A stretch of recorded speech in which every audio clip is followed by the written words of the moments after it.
जय हिंद साहब। आज हम देख रहे हैं माइनर थर्ड को, ठीक है। और माइनर थर्ड के प्रश्न अब आज बिना किसी भूमिका के सीधा आरंभ करते हैं।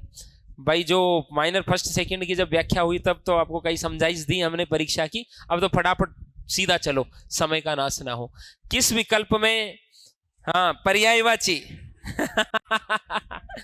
पर्यायवाची, किस विकल्प में परस्पर पर्यायवाची शब्द नहीं है? बोलो बोलो। मरकट कपी बंदर पर्याय है, महिषी सुरभि लुलापा। ये गड़बड़ हो गया भैया। न सुरभि मानी तो गाय होता है, सुरभि मानी तो गाय होता है। हाँ भैंस के लिए भी एक शब्द होता, सौरी भी, सौरी भी होता है ना। सुरभि तो किसको कहते हैं? गाय को। तो आगे जाओ ही मत, मिल गया उत्तर में तो 2 नंबर। आगे देखो, विशेषण के संबंध में असंगत कौन सा है? विशेषण के संबंध में असंगत कौन सा है? बोलो बोलो। विशेषण के संबंध में असंगत कौन सा है? बोलो। अरे भैया इससे संज्ञा की व्याप्ति मर्यादित होती, सही बात। अरे सही बात, जो जिस संज्ञा की व्याप्ति होती वो विशेष्य होता, सही बात। अरे भाई मैंने कहा सफेद गाय, तो जिस संज्ञा की व्याप्ति हो रही, कौन सी संज्ञा की व्याप्ति हो रही? गाय की। तो ये क्या हो गया? विशेष्य। ये क्या हो गया? विशेष्य। भाई जो व्याप्ति करता है विशेषण तो वो होता है ना। वाक्य को पढ़ो ध्यान से। जिस संज्ञा की व्याप्ति मर्यादित होती है, तो यहां किसका अर्थ सीमित हुआ है? बोलो किसका हुआ है? तो ये क्या है? विशेष्य। सभी विशेषण विकारी शब्द हैं।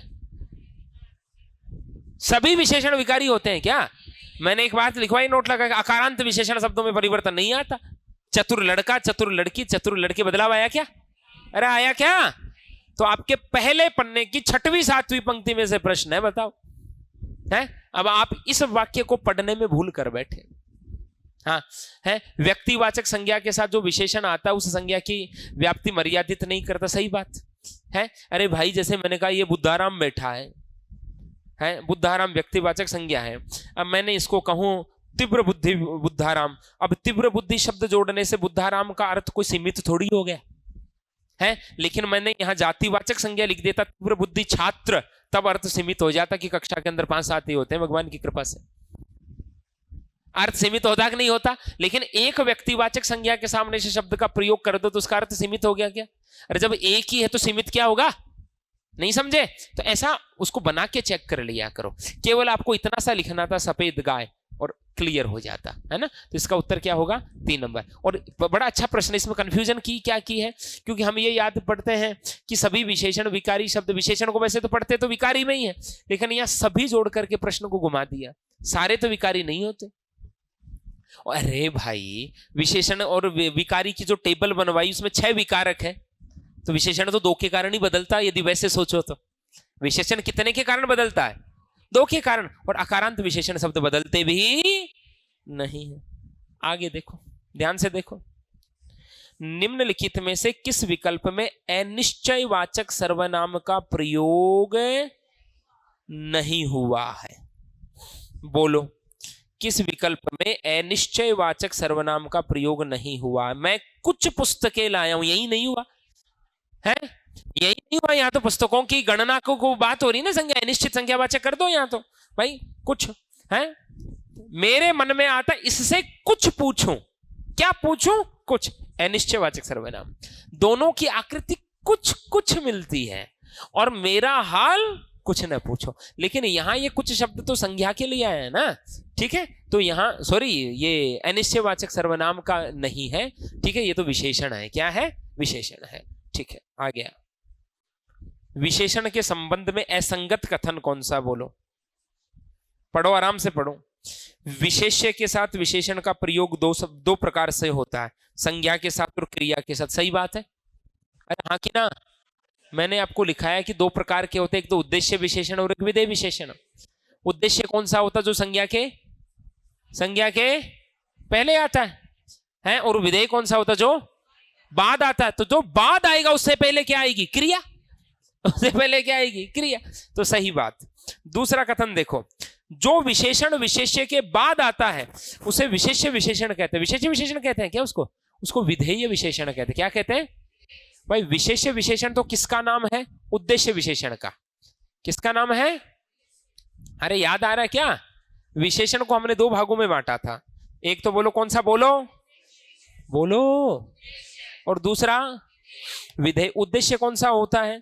जो पहले आता है। और विधेय कौन सा होता है? जो बाद आता है। और उद्देश्य विशेषण का दूसरा नाम क्या था? विशेष्य विशेषण। क्या नाम था? विशेष्य विशेषण। तो ये तो सीधा ही उत्तर मिल गया, सोचना ही नहीं है। जो विशेषण विशेष्य के बाद आता है उसको विधेय विशेषण कहते हैं। कौन सा विशेषण कहते हैं? विधेय। और यहां पूछा क्या था? गलत कौन सा? तो यही गलत है।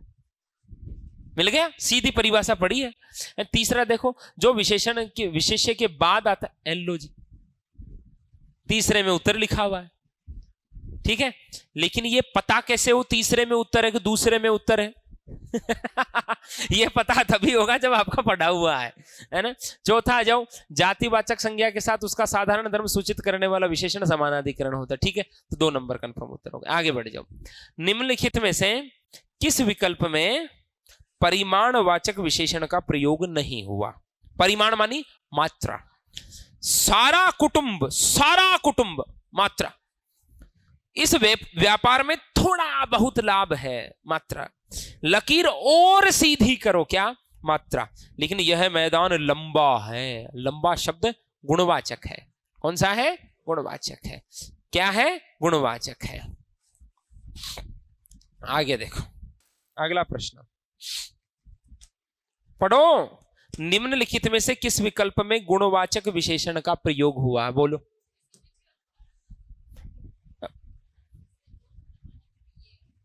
नहीं, उसमें वो नहीं है। तो निश्चयवाचक वो तब आएगा जब उसके लिए संज्ञा आए, उसमें संज्ञा नहीं है। अब आगे देखो, निम्नलिखित में से किस विकल्प में गुणवाचक विशेषण का प्रयोग हुआ है? बोलो। मेरे योग्य कामकाज लिखिएगा। योग्य कामकाज ये गुणवाचक ही है। अरे क्या है? गुणवाचक ही है। बहुत से लोग ऐसा समझते हैं, गुणवाचक है क्या? लोगों की संख्या की बात हुई। एक तुम्हारे ही दुख से हम दुखी हैं, इसमें भी वो कोई गुणवाचक नहीं है। दुविधा में दोनों गए, माया मिली ने राम, इसमें भी कोई गुणवाचक नहीं है। तो मेरे योग्य कामकाज, कैसा कामकाज? योग्य। तो इसमें कौन सा विशेषण है? गुणवाचक। कौन सा है? गुणवाचक। भाई इसमें भी कोई गुण नहीं है क्या? इसमें कोई गुण है? इसमें कोई गुण है? नहीं, ये तो सीधा है। ठीक है जी। ये देखो, निम्नलिखित में से किस विकल्प में पुरुषवाचक सर्वनाम का प्रयोग नहीं हुआ? अच्छा प्रश्न है। नहीं, अभी ये छूट गया, एक रह गया। निम्नलिखित में से किस विकल्प में संबंधवाचक सर्वनाम का प्रयोग हुआ? बोलो।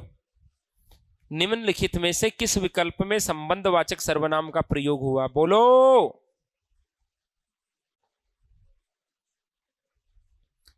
शर्मा जी का घर यह नहीं है वह है, संबंधवाचक है? नहीं है। दीवार के ऊपर कौन बैठा है? नहीं है। सामने बड़ा सा मकान दिखाई दे रहा वह मेरा है, संबंधवाचक है? नहीं है। भाई सामने जो बड़ा मकान दिखाई दे रहा वह मेरा, निश्चयवाचक है। कौन सा है? निश्चयवाचक है। और मेरा जो भाई तुम्हें मिला था वह सामने खड़ा, इसमें कौन सा सर्वनाम है? संबंधवाचक। कौन सा है? संबंधवाचक। ठीक है भाई, सामने बड़ा सा मकान दिखाई दे रहा वह मेरा है, निश्चयवाचक। दीवार के ऊपर कौन बैठा है? प्रश्नवाचक सर्वनाम। कौन सा है? प्रश्नवाचक। दूसरा तीसरा सेम है। ठीक है जी। क्या हुआ?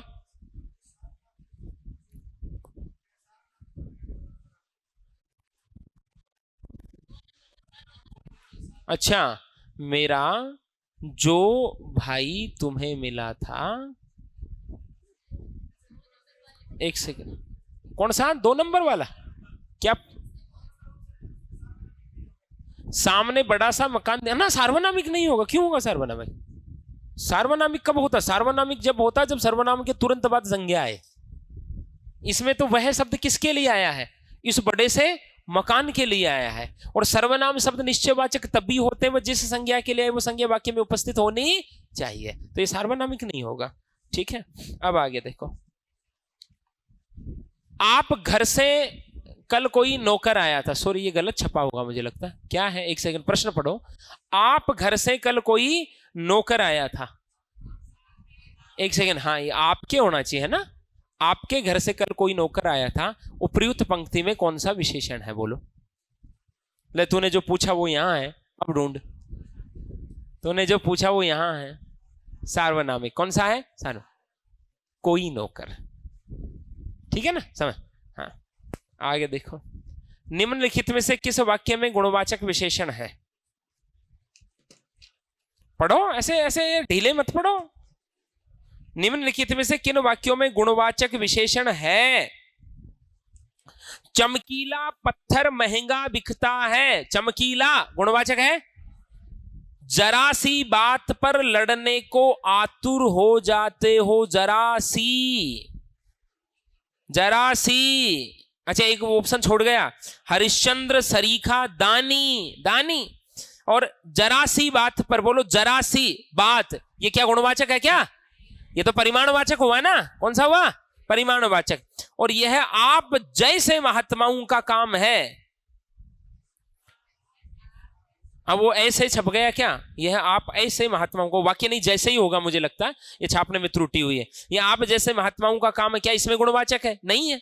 और महाराज जी ने खटिया पर लंबी तानी, लंबी तानी, लंबी, गुणवाचक, तो इसमें कितने गुणवाचक है, 3, एक तो ए में, एक बै में, और एक ये में, बोलो। महाराज जी ने खटी लंबी, और यहां लो दानी, और ये लो चमकीला, ए बै ये। हाँ, बड़ों ने सच कहा है, जितनी चादर देखो उतना पैर फैलाओ, अन्यथा सारा कमाया नष्ट हो जाएगा। बड़ा अच्छा प्रश्न है, उपर्युक्त वाक्य में कौन सा विशेषण नहीं है, उपर्युक्त वाक्य में कौन सा विशेषण नहीं है। तो देखो, बड़ों ने सच कहा है, जितनी चादर देखो उतना पैर फैलाओ, अन्यथा सारा कमाया नष्ट हो जाएगा। मुझे बताओ गुणवाचक है इसमें, परिमाणवाचक भी है, सारा कमाया है, और सार्वनामिक विशेषण भी है इसमें। ये जो जितनी और उतना है ना, इसको यहां सार्वनामिक विशेषण माना जाएगा।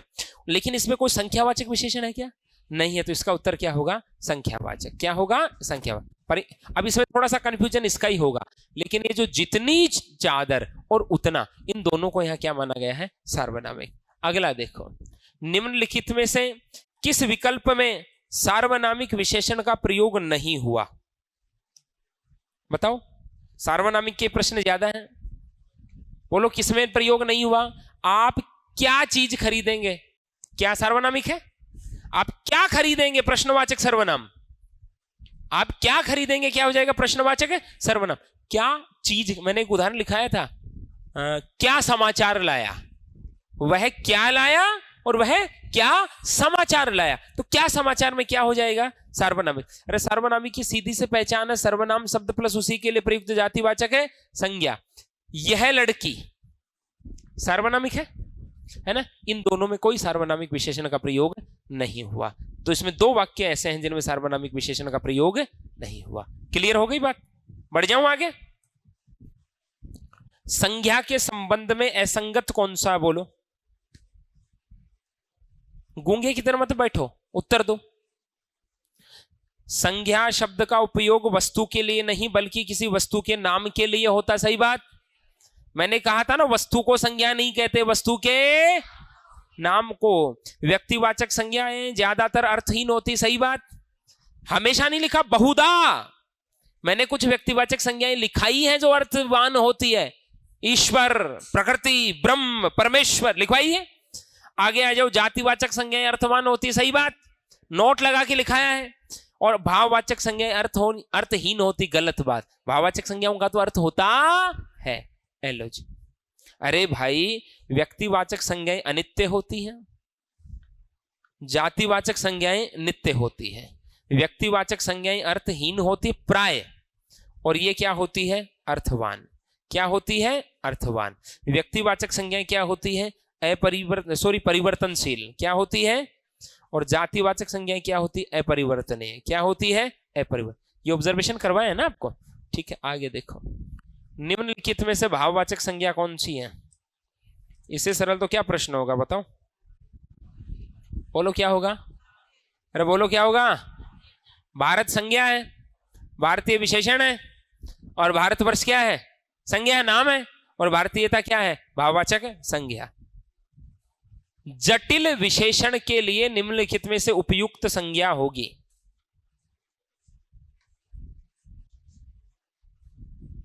भाई जटिल विशेषण के साथ निम्न में से कौन सी संज्ञाओं का प्रयोग कर सकते हैं? बोलो। जटिल समस्या, जटिल प्रश्न, जटिल स्थिति भी लिख सकते हैं। वैसे तो कठिन स्थिति हो सकता है, लेकिन फिर भी इसका प्रयोग किया जा सकता है। तो ये मुझे प्रश्न ही गलत लग रहा है। इसको ऐसे होना चाहिए, जटिल विशेषण के लिए निम्नलिखित में से उपयुक्त संज्ञा नहीं होगी। तो फिर उत्तर क्या हो जाएगा? जटिल दृष्टि कोई वाक्य प्रयोग में नहीं आता। आगे देखो। चातक मोर चकोर सची है पावस के अनुरागी, इसमें कौन सा काव्य दोष है? अरे चातक मोर और चकोर पावस के नहीं, चंद्रमा के अनुरागी हैं। यहां चातक खास तौर पे चातक तो किसका अनुरागी है? चंद्रमा का ही है। किसका है? चकोर चांद को ज्यों देखता चकोर। तो यहां परंपरा में जो बात है, लोक प्रसिद्ध बात है, उसके विपरीत यहां अर्थ आया है। और लोक प्रचलित अर्थ के विपरीत अर्थ लेवें आप, लोक प्रसिद्ध बात के विपरीत आप बात लेवें, तो कौन सा दोष माना जाता है? दुष्क्रमत्व। कौन सा माना जाता है? दुष्क्रमत्व। अरे ब्रजनंदन तेरे मुख की चकोर हूं मैं, अरे घनश्याम तेरे रूप की हूं चात। अरे अरे अरे गांव का सा खेल हो गया ना, तो कौन सा दोष हो गया? क्रामित्व। अरे याद है, चपल चारू लोचन चलते थे ढेंडवा की आंखें से नित्य। ढेंडवा याद आ गया? प्रसाद कृत कामायनी से संबंधित कौन सा कथन सत्य है? बोलो, पढ़ो। प्रसाद की कामायनी के बारे में लिखवाया हुआ है, ऐसे कैसे कह सकते हो? एक भी पंक्ति ऐसी नहीं है जो नोट्स के बाहर हो। कामायनी की कथा का मूल आधार सतपथ ब्राह्मण है, सही बात? अरे हाँ तो जोर से भरो। कई दिनों से कक्षा लगी, आदत छूट गई आपकी, बाकी कक्षाओं में चुपचाप बैठे रहते हो और वैसे यहां बैठे हो। प्रलय और उसके बाद मानव सृष्टि के विकास की कथा कामायनी की कथा, सही बात? अरे सही बात। कामायनी का प्रधान रस शांत, सही बात? कामायनी में 15 सर्ग है, सही बात?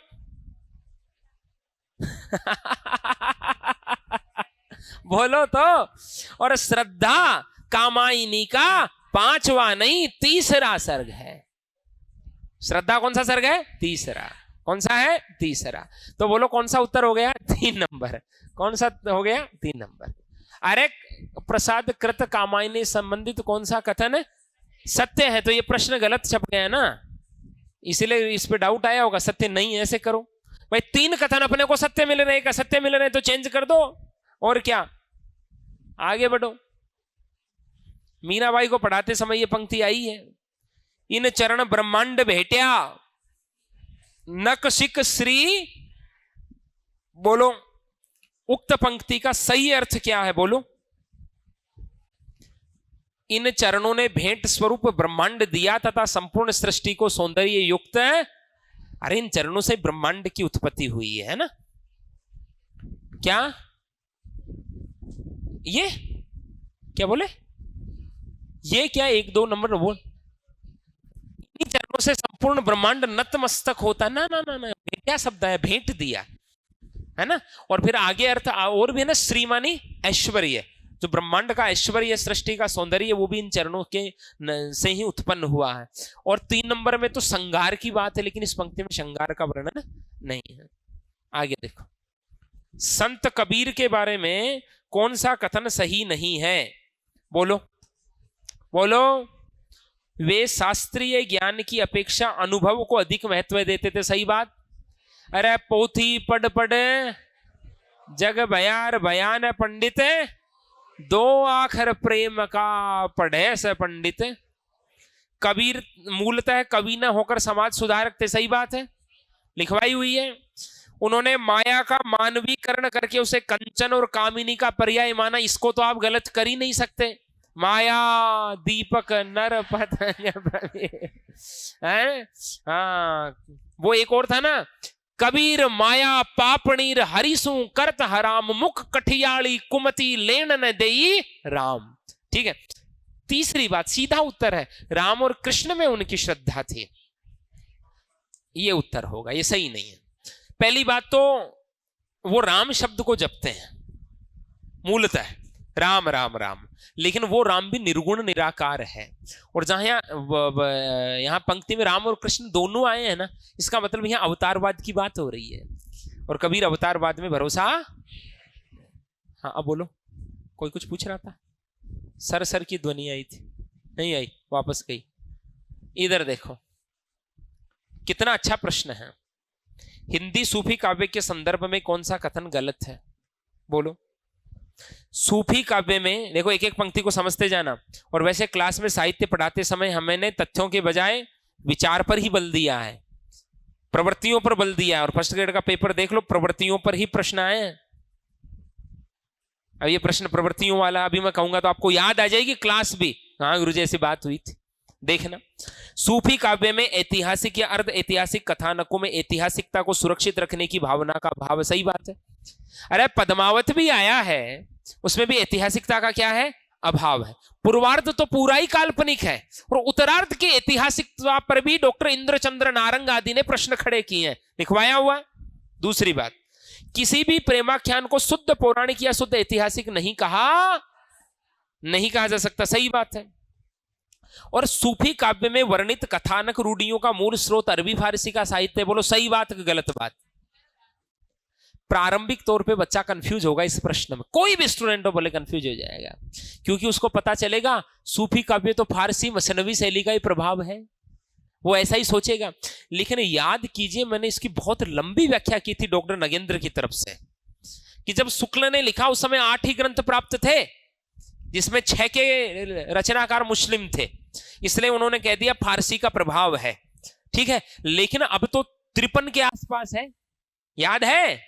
और फिर मैंने एक डिवाइडेशन दिया था आपको, क्लासिफिकेशन दिया था, फारसी शैलियां किस प्रकार चलती है और हमारे यहाँ की साहित्य कैसे चलता है। शुक्ल ने केवल राम और सीता के प्रेम को ही सही माना, मर्यादित माना, और बाकी सबको स्वच्छंद घोषित करके कह दिया इस पर भारतीय प्रेम की परंपराओं का प्रभाव नहीं है। लेकिन बाद में मैंने आपको पुरूरवा उर्वशी संवाद है, नल दमयंती, याद है? ठीक है, बाद में मैंने आपको अर्जुन सुभद्रा का प्रेम, कृष्ण रुक्मिणी का हरण करें, समझ रहे हैं? महाभारत तो स्वच्छंद प्रेम की कथाओं से भरा पड़ा है, तो हम कैसे कहते स्वच्छंद प्रेम की धारा भारतीय साहित्य में नहीं थी।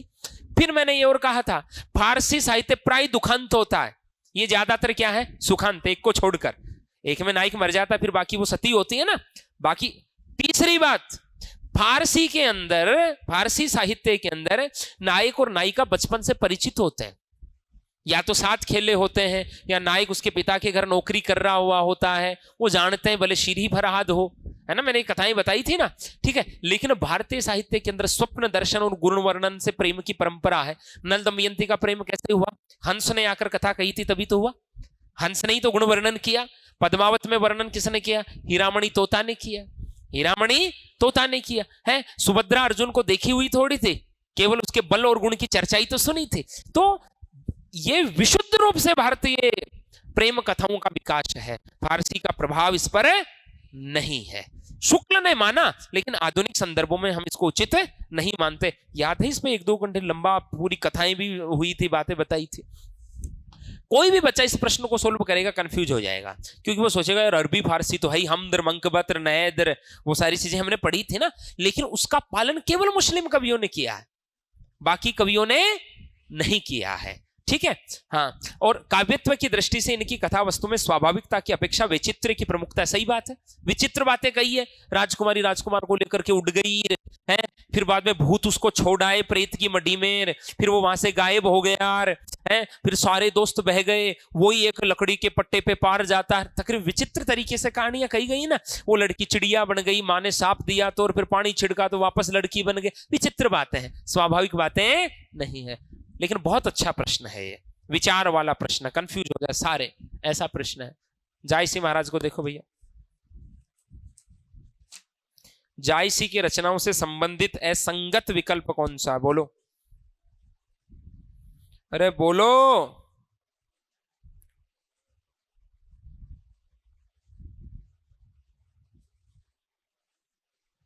चित्रलेखा रचना लघु प्रेमाख्यान श्रेणी की रचना मानी जाती है, सही बात। मसला नामा में आत्मनिवेदन शैली, सही बात।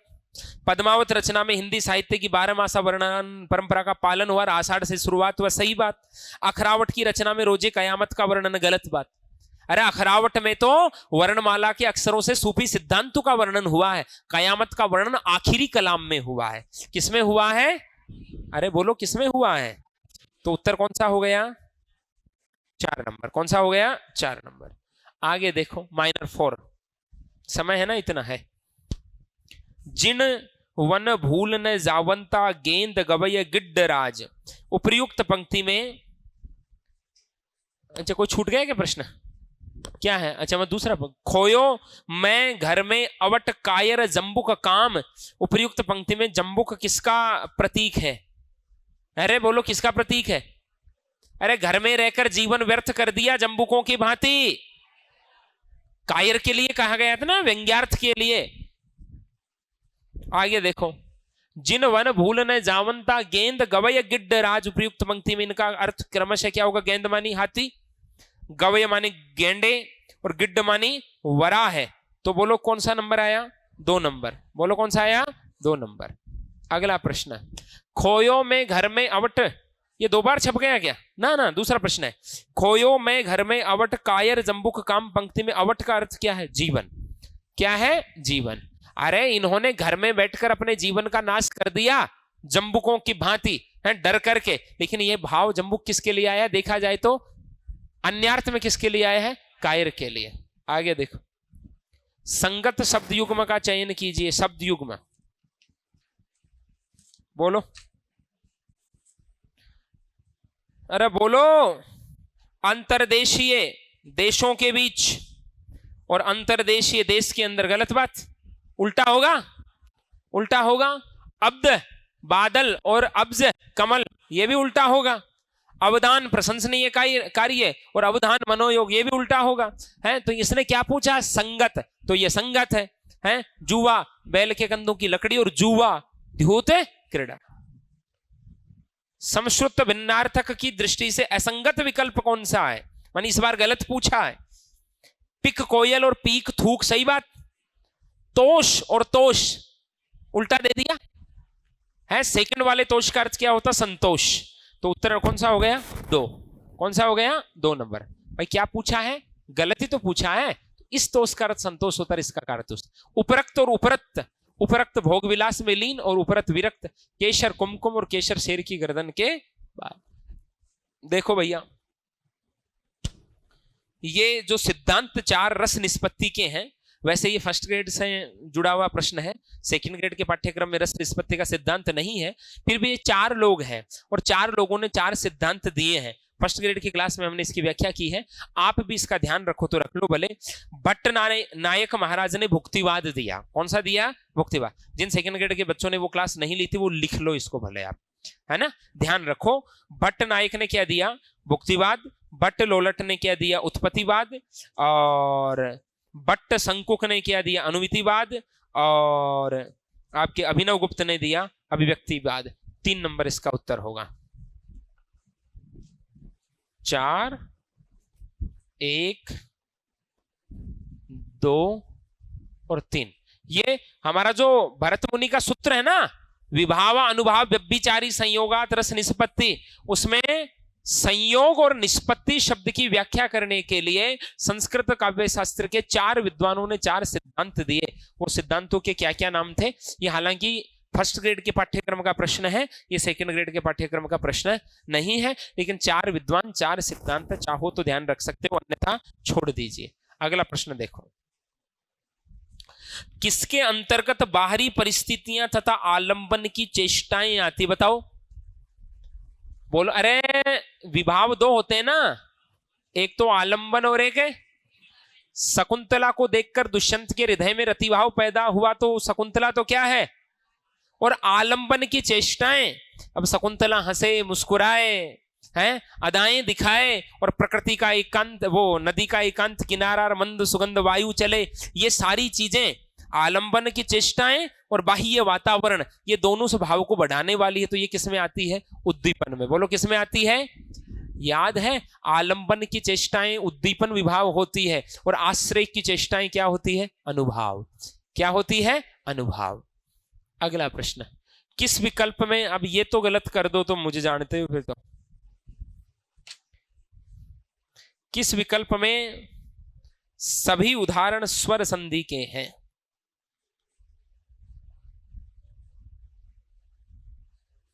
बोलो।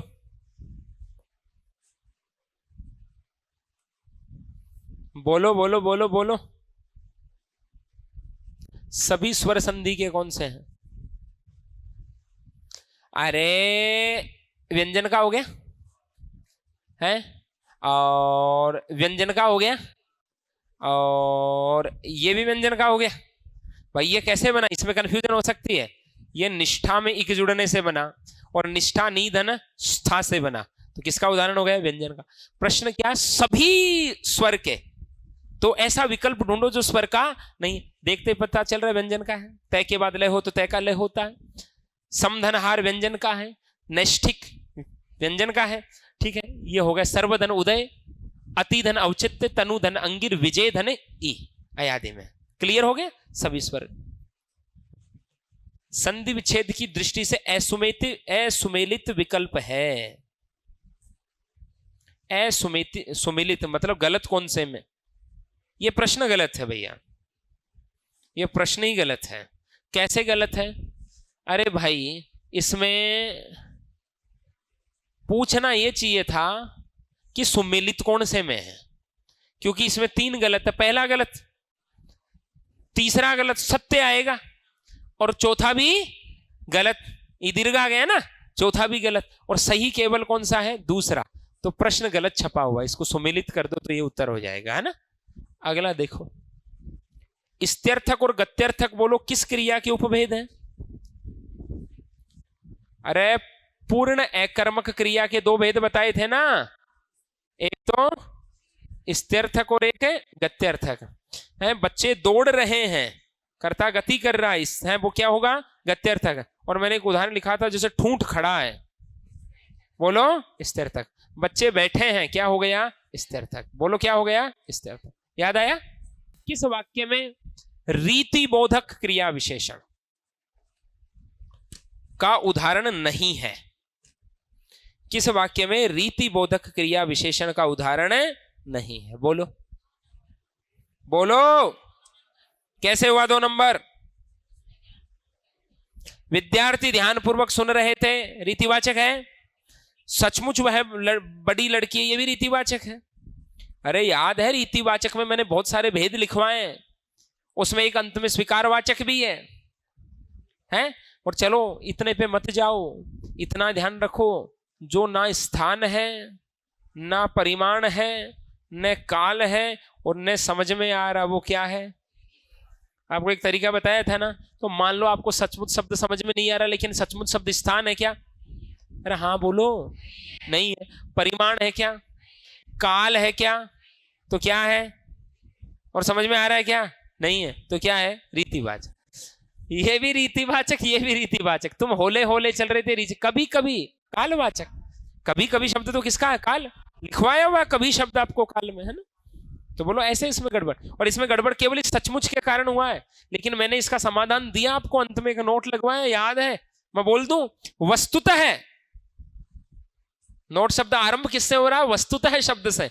वस्तुतः जो क्रिया विशेषण प्रथम 3 भेदों स्थानवाचक, परिमाणवाचक, कालवाचक के अंतर्गत न आते हैं वे सारे क्या होते हैं? रीतिवाद। और मौखिक तौर पे ये कह रहा था कि जो ना स्थान, ना काल, ना परिमाण होता है, जो ना समझ में आता वो क्या होता है? रीति। कहा था ना, तो हो रहा है ना प्रश्न।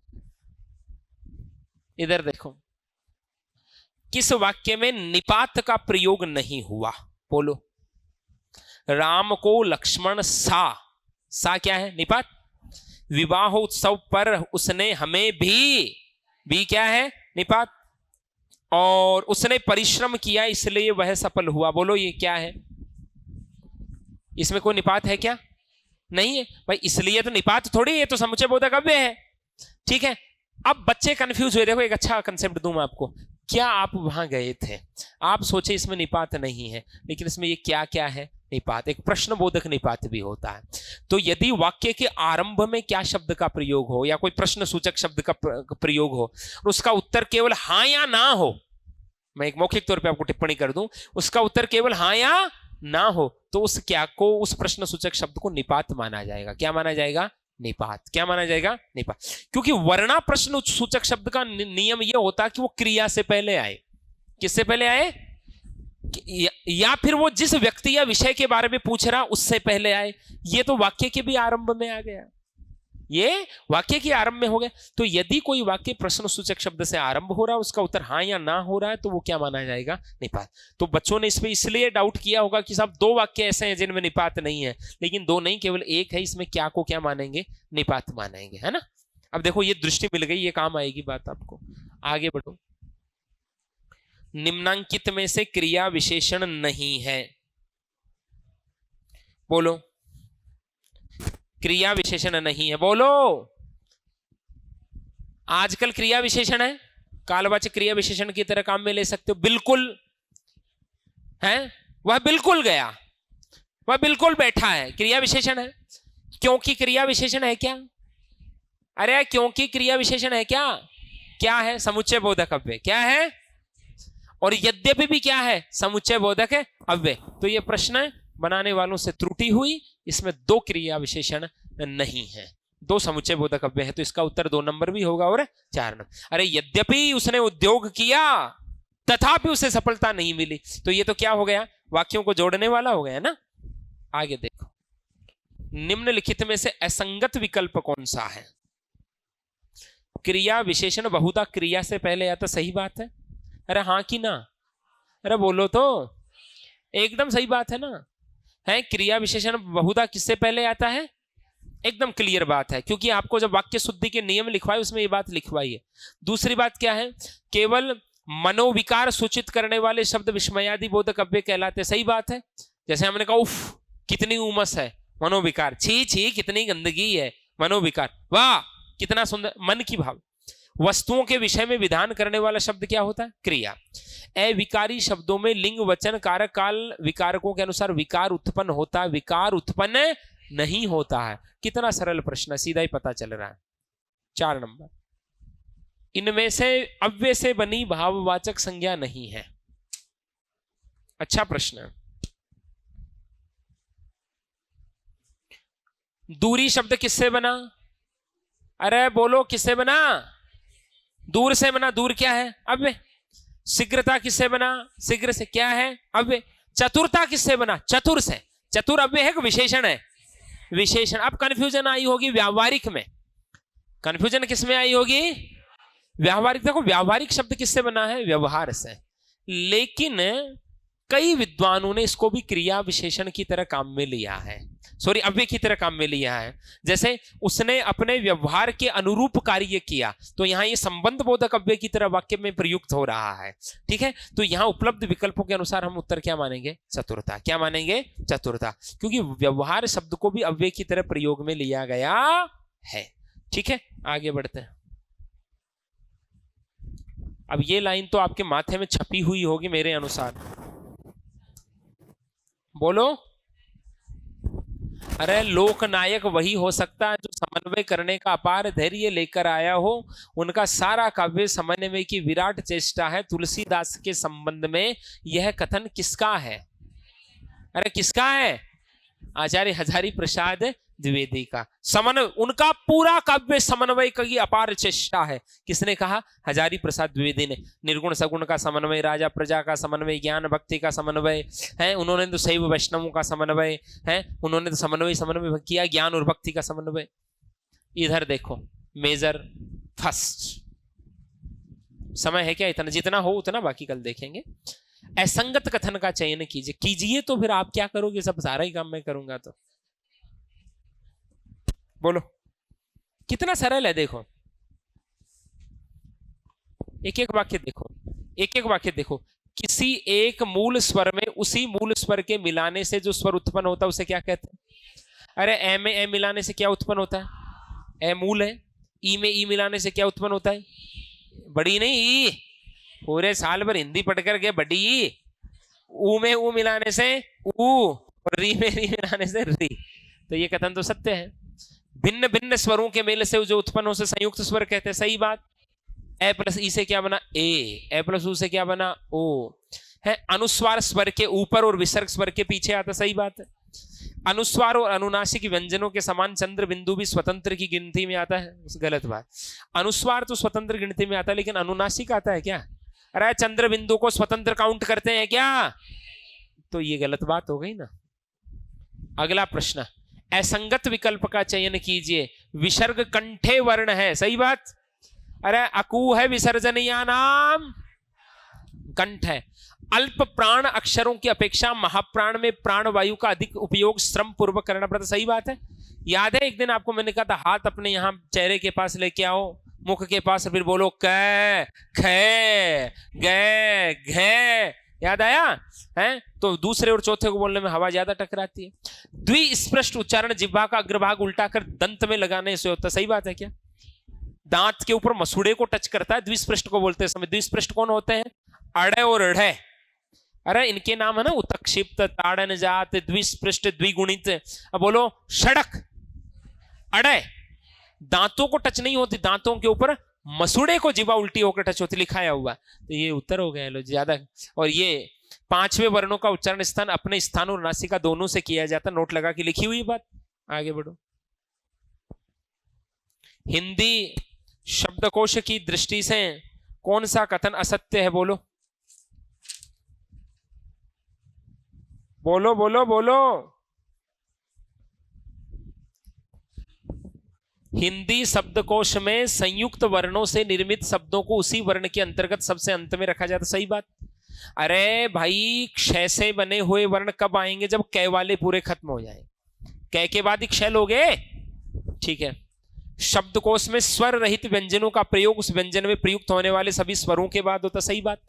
अरे एक शब्दकोश का प्रश्न और था ना, उसमें मैंने बताया था ना, है भाई, शब्दकोश में स्वर रहित व्यंजनों का प्रयोग कब होगा?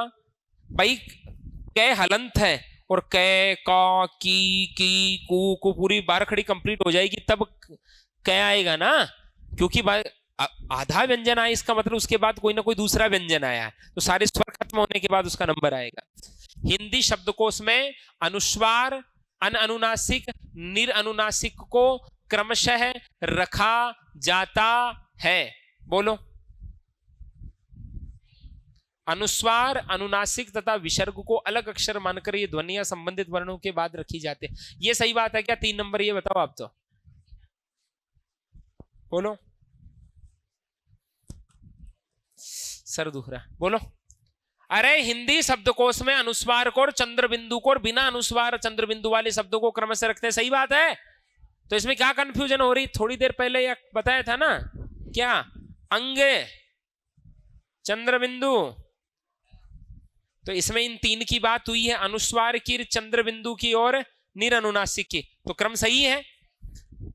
अनुस्वार, अनुनासिक तथा विसर्ग को अलग अक्षर मानकर ये संबंधित वर्णों के बाद ही रखी जाती है। सही बात है क्या? अरे पहले रखी जाती है। भाई ये अनुस्वार है, ये चंद्र बिंदु है, ये विसर्ग है, ये ए के बाद गिनी जा रही है कि पहले गिनी जा रही है? जिस वर्ण पर, जिस स्वर पर इनका प्रयोग हुआ है उस स्वर से पहले काउंट होगी।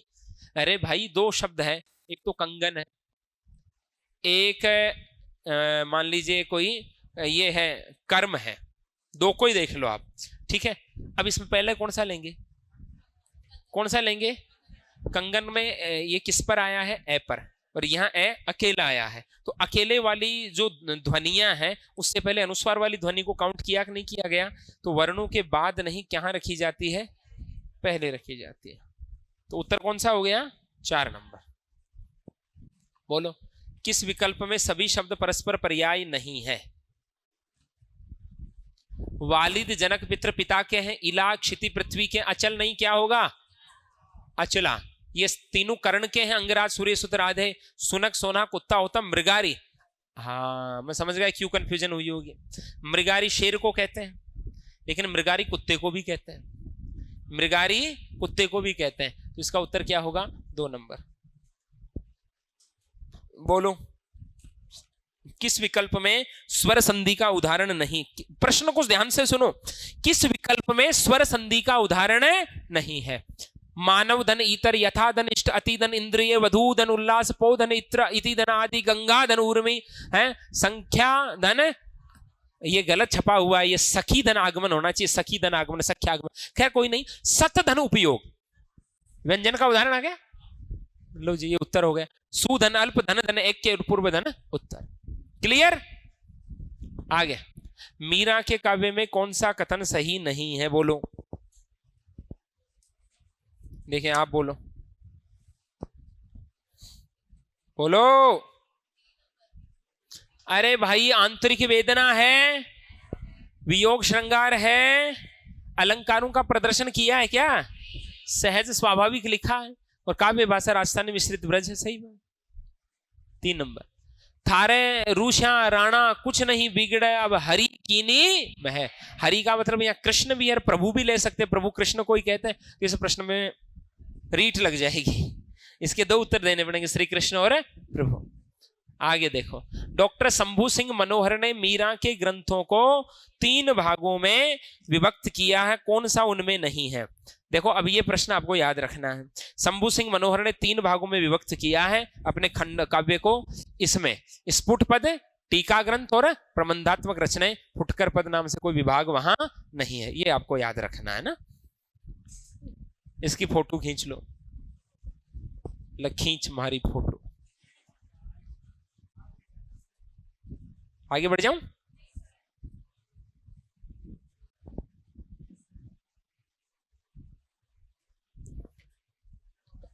निम्नलिखित में से किस विकल्प में उपसर्ग एवं संधि दोनों नहीं है? अरे दुहुधन कर, अतिधन इंद्रिय, प्रतिधन एक संधि भी और उपसर्ग भी है, लेकिन अन धन उपस्थित केवल उपसर्ग है, संधि नहीं है। तो 4 नंबर उत्तर हो गया। अगला प्रश्न, बोलो, प्रत्यय से निर्मित शब्द के संदर्भ में असंगत विकल्प चुनिए। बोलो,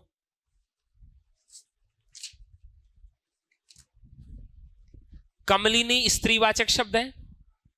अरे स्त्रीवाचक है, तद्धित भी है, क्योंकि कमलिनी किससे बना है? कमल से, कमल क्रिया नहीं है। ओढ़नी, ओढ़ना से बना है, ओढ़ना क्या है? क्रिया, तो कृत प्रत्यय है। अब ओढ़नी शब्द का वाक्य में प्रयोग करो, उसने ओढ़नी ओढ़ी, तो ओढ़नी शब्द कर्मवाचक है। अरे ऐसे चेक किया करो, ओढ़नी शब्द कैसा है? कर्मवाचक है। भागिनेय, भगिनी शब्द में ए प्रत्यय जोड़ने से भागिनेय बना है। भगिनी मानी बहन, भागिनेय मानी भाणजा, बहन का बेटा भाणजा, तो ये ऊनतावाचक है या अपत्यवाचक है? अरे कैसा है? अपत्य मानी संतानवाची प्रत्यय है। कौन सा प्रत्यय है? संतानवाची, ऊनतावाचक। ऊनतावाचक कौन से होते हैं? जो शब्द को छोटा कर दे, जैसे बच्चा को बचुआ, बच्चा को बचुआ, खाट को खटिया, लोटा को लुटिया, चोटी को चुटिया। तो जो शब्द को ऐसे छोटापन का महसूस कराए, ऊनतावाचक। भगिनी मानी बहन, बहन का बेटा भागिने, तो ये अपत्यवाचक है। अंजनी से आंजनेय, वृष्णि से वार्ष्णेय, मृकंड से मार्कंडेय, है ना, और कुंती से कौंतेय, राधा से राधेय है, सुमित्रा से सौमित्रेय, सौमित्रेय। ठीक है, तो ये सारे के सारे क्या है? अपत्यवाचक है। और बेलन, बेलन शब्द बोलते ही जितनी देवियां बैठी सारी हंसी है, हैं? कारण पहली बात तो बेलन बेलना से बना है, तो कृत प्रत्यय है। ठीक बात। और अब बेलन शब्द का वाक्य में प्रयोग कर, देखो नामकरण कैसे करते हैं, प्रत्यय में ध्यान रखना, कर्णवाचक ही होगा। उसने बेलन से रोटियां बेली, किससे बेली?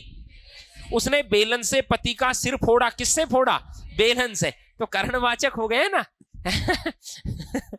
अब सुनो, आपको कई दिन हो गए ये डायलॉग सुने हुए।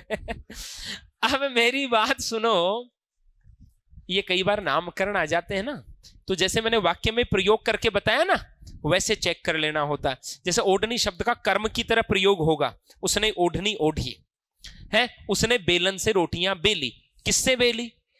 कर्णवाचक है ना, ऐसे। तो इसका उत्तर क्या होगा? भागने। अगला देखो, किस विकल्प में मूल शब्द और प्रत्यय का विभाजन दोषपूर्ण? पहले में ही है। दृश्य में तालव्य क्षय होता है। अरे तालव्य क्षय होता है, ठीक है, ज्यादा सोचना ही नहीं। चलो आगे। ई प्रत्यय से निर्मित शब्द है, बोलो। बड़ा अच्छा प्रश्न है, कंफ्यूजन करेगा।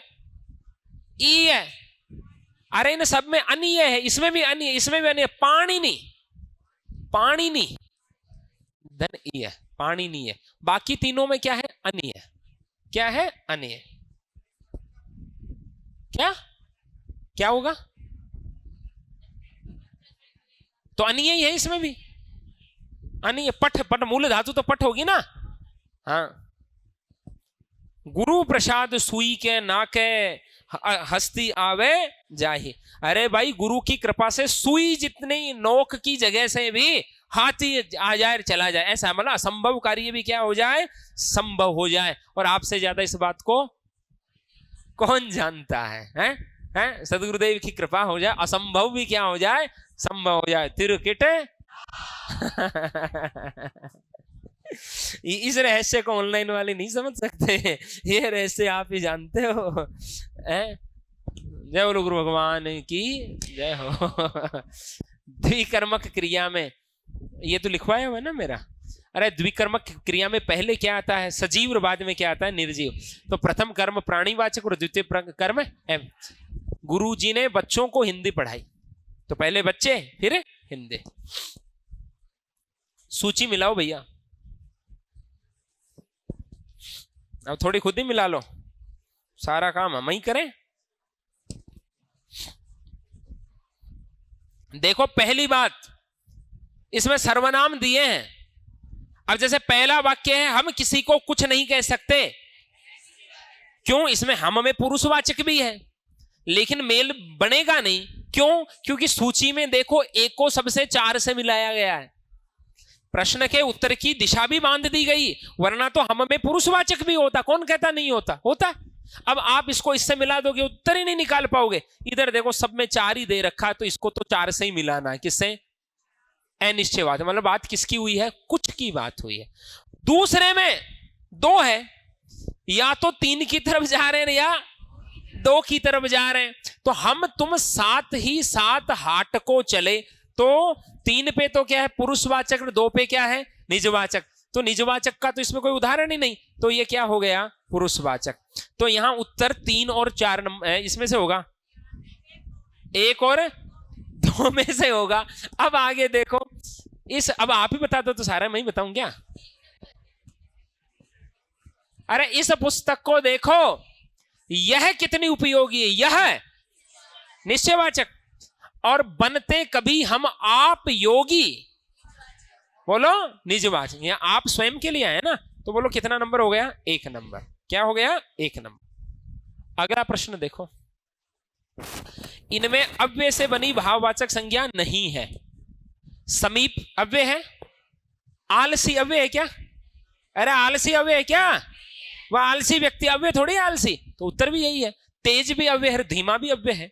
वह धीमा बोला, वह तेज बोला, वह समीप गया, सारे अव्यय हैं। आलसी शब्द अव्यय नहीं है। आगे देखो, बड़ा अच्छा प्रश्न है। आदिकाल का परिचय देने वाली कृतियों में प्राय सभी हिंदी प्रदेश में ही लिखी गई मिलती है। सही बात है क्या? गलत बात। रास साहित्य पूरा का पूरा जैन वाला गुजरात में भी गया है, और हमारा सिद्ध साहित्य यहां देखो। अब यहां इस बड़ा अच्छा प्रश्न है, इसको समझो। इसकी व्याख्या में आप गलती करोगे, क्योंकि आदिकाल आते ही आपके माथे में केवल वीरता वाली रचनाएं आएगी, रासों वाली। सिद्ध साहित्य भी तो आदिकाल का ही है, नाथ साहित्य भी तो आदिकाल का है। सिद्ध साहित्य महाराज असम वहां रचा गया, राजस्थान में थोड़ी रचा गया। कितनी किताबें तिब्बत से लेकर के आए हरप्रसाद शास्त्री है, डॉक्टर राहुल सांकृत्यायन, मैंने कहा ना, बैलगाड़ी भर करके लेकर के आए भोट प्रदेश से। तो बताओ, क्या आदिकाल की सारी रचनाएं हिंदी प्रदेश में लिखी गई? अरे पूर्वी भारत में लिखी गई, बंगाल, बिहार, उड़ीसा में लिखी गई बहुत सारी रचनाएं। हाँ, हिंदी प्रदेश में कौन सी लिखी गई? हमारा रासो साहित्य केवल। लेकिन आदिकाल केवल रासो साहित्य नहीं है, आचार्य शुक्ल के अनुसार आदिकाल केवल रासो साहित्य है, लेकिन हमने शुक्ल की उस मत का क्या किया है? विरोध किया है, खंडन किया है। क्लियर? दूसरी बात, हिंदी प्रदेश की राजनीतिक स्थिति, बहुत अच्छा प्रश्न है, आनंद आ गया इस प्रश्न को पढ़कर। है हिंदी प्रदेश की राजनीतिक स्थिति इतनी सुदृढ़ रही कि यहां ग्रंथ सुरक्षित रह सके। पहली बात तो बताओ, स्थिति सुदृढ़ थी कि अस्थिर थी? युद्धों का काल था, यह शब्द गलत लिखा हुआ है। यह ग्रंथ सुरक्षित थे? आज तक विवाद है कि कौन सा जाली है कौन सा सही है। सुरक्षित होते तो विवाद थोड़ी होता। ज्यादातर ग्रंथों में ऐसा ही है या तो रूप बढ़ गया या मिला ही नहीं रिया, गायब भी हो गए। ठीक है, तो ए भी गलत है, दो आर भी गलत। कहां है 2 नंबर? हटाओ इनको, आगे बढ़ो।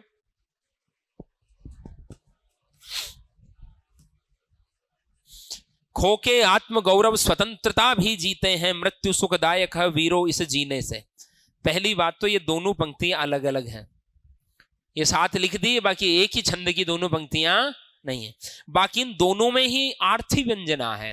क्यों? यहां भाव ये है कि भारत जब अंग्रेजों के गुलाम था तो कवियों ने कहा कि इस गुलामी में जीने के बजाय तो मर जाना अच्छा है। या फिर ऐसे कहो, ये जो विलासी जीवन जी रहे हो तुम, मातृभूमि को मुक्त कराने के बजाय, इसके बजाय तो मर जाना ज्यादा अच्छा है। निज अधिकार खोकर मृतक्षम, आया ना? ठीक है, तो इन दोनों में कौन सी व्यंजना है? आर्थी। कौन सी है भाई? व्यंग्य है ना, दोनों में व्यंग्यार्थ है। निम्नलिखित में से अप्रतित्व दोष का उदाहरण कौन सा? बोलो। अप्रतित्व कौन सा होता है? शब्द का सामान्य अर्थ तो कुछ और हो और शब्दकोश का अर्थ कुछ और हो, तो ये पहला ही हो गया। विषमय देखने में क्या लगता है? जहर भरी गोदावरी, लेकिन विष का अर्थ शब्दकोश में क्या है? जल भी है। अरे केशव की पंक्ति है ना, विषमय गोदावरी अमृतन को दुख, अमृतन को फल देत, केशव जीवन हार को अशेष दुख लेत। ठीक है, नखत वेद ग्रह जोरी अर्थ करिए, तो सूरदास जी की है। कौन से दोष की है? क्लिष्टत्व की। कौन सी की है? याद आ गए? 27 नक्षत्र 4 वेद और ग्रह 9 जोड़कर 40 के 40 का आधा विष किया, याद है ना? ठीक है, ये लो जी। और इसी के साथ हम आज की कक्षा को क्या देते हैं? विश्राम देते हैं। ठीक है, तो इस अभ्यास की श्रृंखला को हम और आगे बढ़ाएंगे। जय हिंद।